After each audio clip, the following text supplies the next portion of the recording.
And that is why we continue to have increasing inequality. There are more poor people than the rich. The middle class is the most important class in the economy.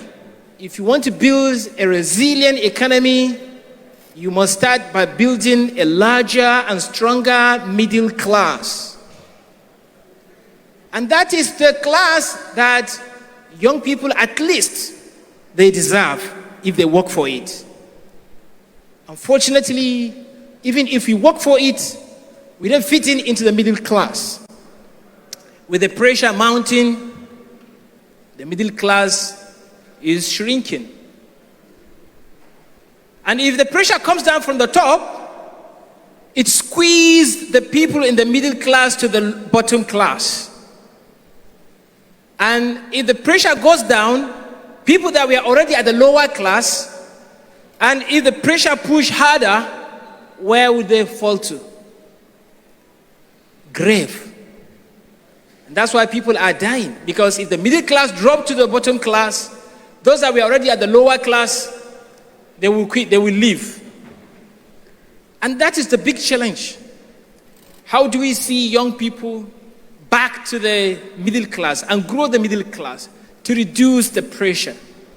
And that's why I come up with some strategies to have Nigeria and Commonwealth nation to build a better population and to increase the size of the middle class. I know in 1950s, Simon Kuznot once said, inequality is not a problem. It's bound to happen because when you have inequality, it means that your country is growing up to the time when income and resources will be enough to circulate to reduce the inequality. But this is not true in the current world we live. And especially with the theory of intergenerational mobility that says young people's quality of life is worse than the generation of their parents. Pick up an average. Our parents had lived better life than the current young people's life. So the quality of life is deteriorating by generation. And that we cannot say we are developing. And if the condition of our life is largely determined by the condition of our parents, then we are not developing.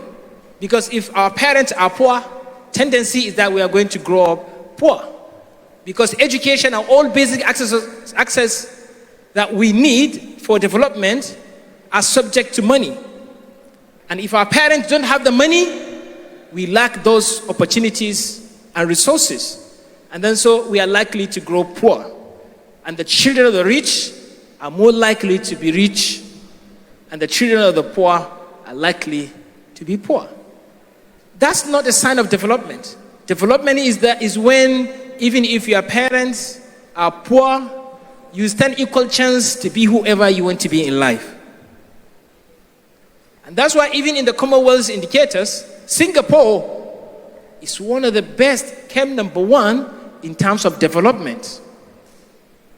Singapore, what they've done was first to build infrastructure, to increase access to education irrespective of your family background.